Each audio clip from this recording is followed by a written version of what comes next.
Imagine this. You have a headache. So you walk into a pharmacy and you see two painkillers. One costs $2.50 and the other one just 20 cents. Same size, similar packaging. Which one do you buy? Well, most people choose the expensive one, not because they read the label carefully, and certainly not because they checked reviews, but because it just feels like it works better. So even when everything else is identical, the higher price creates the illusion of better quality. And that's how the brain works. It fills in the gaps and price becomes the shortcut. Expensive must mean effective, right? Now think about your own business. If your product or service is priced way below what people expect, you are not always making it more attractive. You might actually be making it look less stress-worthy. Customers might not say it out loud, but the fault is there. Like, why is this so cheap? What's wrong with it? Is this even real?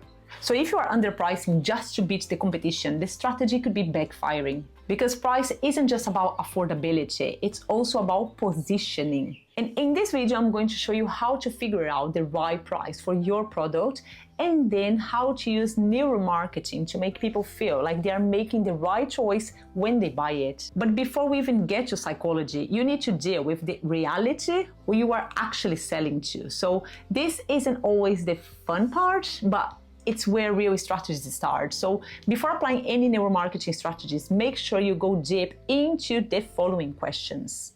Who are you selling to?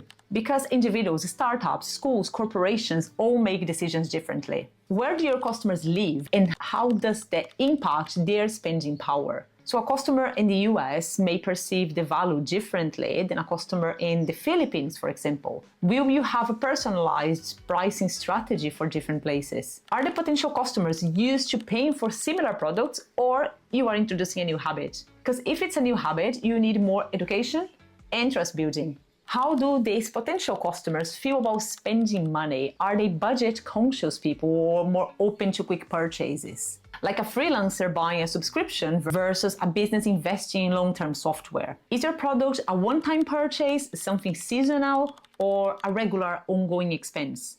So if it's something like a pregnancy app, customers will only need it for a few months. What's your plan after that? What are they already spending money on, and where does your offer fit into their priorities? Are you a priority, a nice to have, or just an impulse buy? What alternatives or competitors are they comparing you to, and how are those priced? This is one of the most important analyses. You really need to know who you are up against. Is this an impulsive, emotional purchase or a more logical, budget-approved decision? So think impulse buys like snacks versus careful investments like home appliances. So let me give you a real example of a pricing strategy that failed from my own painful experience. So a few years ago, I launched a business selling digital resources for English teachers. So my target audience was primarily online teachers with direct students, right? So they were not working for schools, they were mostly freelancers. So we had good branding, a clear message, a product that teachers really said they were excited about. And I had a very good team behind me as well. So the pre-launch went really well. We just decided to go with a subscription model, and we had many teachers signing up for the waitlist to get free trial lessons. So the feedback was amazing. Everything looked super promising. So we launched thinking like, oh my God, how great is it going to be to have like recurring income, from the subscriptions. We estimated like a very solid revenue projection by the end of the second year. Yeah, I was just super excited. But then we launched and teachers just weren't subscribing. And we've tried everything. We've tried social media, paid ads, well-structured, email flows, landing page redesigns. We even kind of reevaluated the lesson plans we were selling, countries we were targeting, but yeah, it didn't work. So can you identify my mistake here? So teachers weren't buying not because they didn't like the product and not because they were not interested. So it wasn't like they didn't want to pay. It was actually that they couldn't pay. I had completely underestimated how financially tied these teachers were. Having been a freelancer teacher myself, I should have known better. Because the sad reality for many freelance English teachers, especially like in certain countries, is that they are chronically underpaid and undervalued. So they often have no idea how many regular students they will have next month, which makes impossible, to commit to a monthly subscription, especially at the price we were asking. Eventually, after some time, we switched to a one-off payment method, but by that point, the margins, they just didn't make sense anymore for the team, and I ended up selling the material to a competitor, and just kind of closing. So yes, deep analyzing the financial and emotional reality of your target audience is more than just basic strategy. It can be the difference between your startup taking off or quietly failing, no matter how good your product is. Understanding how people live, how they spend, and how they decide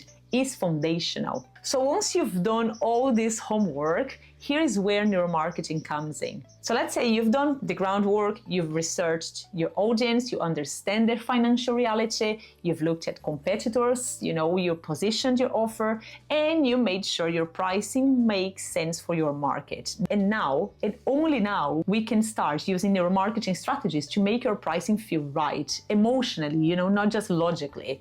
Because even when a price makes sense on paper, people don't always decide with logic. They go with gut feelings, visual cues, quick judgments. And that's where pricing psychology gives you an edge.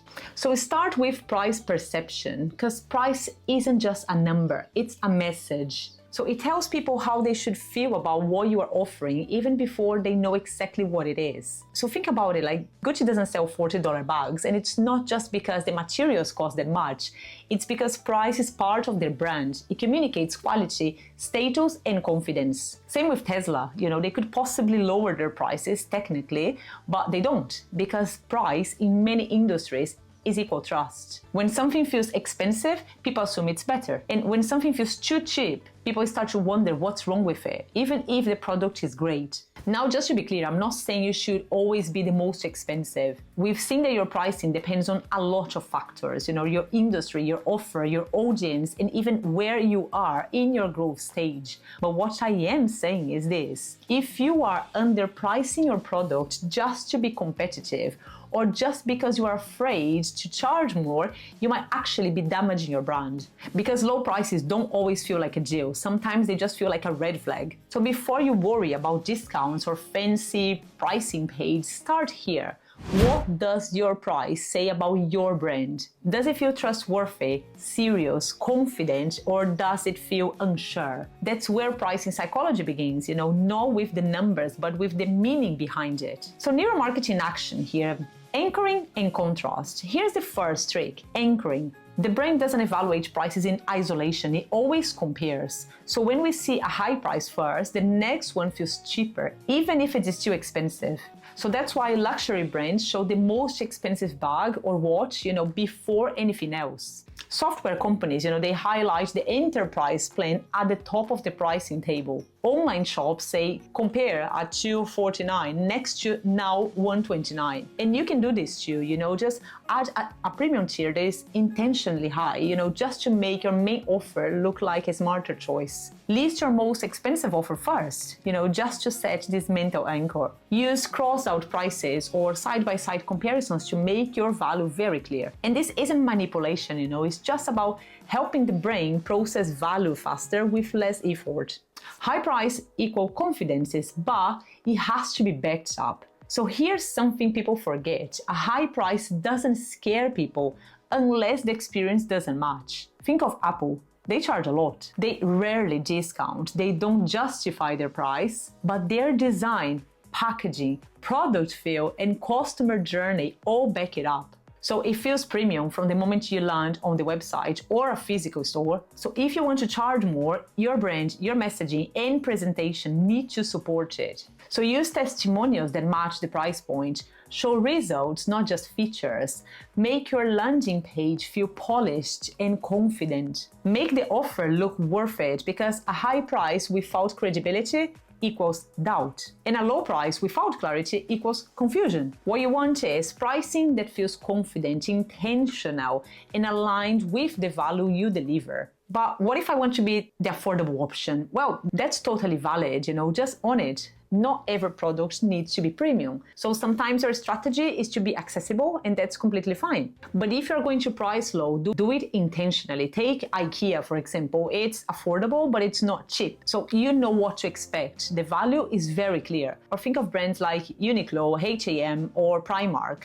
They keep prices low, but they have clear, consistent brand identities. H&M leans into fast fashion, Primark aims for unbeatable prices. It's my favorite one, by the way. If you are the affordable option, just say with purpose. We cut complexity to keep it simple and accessible, or you shouldn't overpay to get quality. Fair pricing, real results, that's our promise. So just make sure people know you are not cheaper because you are worse. You are cheaper because you are efficient, clear and focused. Quick neuromarketing fixes you can try today. So you can add an anchor product, a higher tier plan or bundle that makes your core offer feel smart. Clean up awkward pricing, 97 is better than 97.32. Use testimonials, that match your price. You can reframe cheap with words like simple or fair. Use direct CTAs like start for $49 or join today. Consider geo-based pricing if you sell globally. Break down the value visually, bullet out what they're getting in plain terms. So here's what I want you to take away. Pricing is not just about numbers. It's not just marketing. It's not just research. And it's definitely not guesswork. It is a combination of strategy, psychology, audience understanding, and how well your brand supports the price you ask for. Because at the end of the day, we don't just buy products, we buy meaning. And pricing done right helps people feel like they are making the right decision. Keep watching for more tips on how to grow your company, and contact me if you need a personalized strategy for your company growth.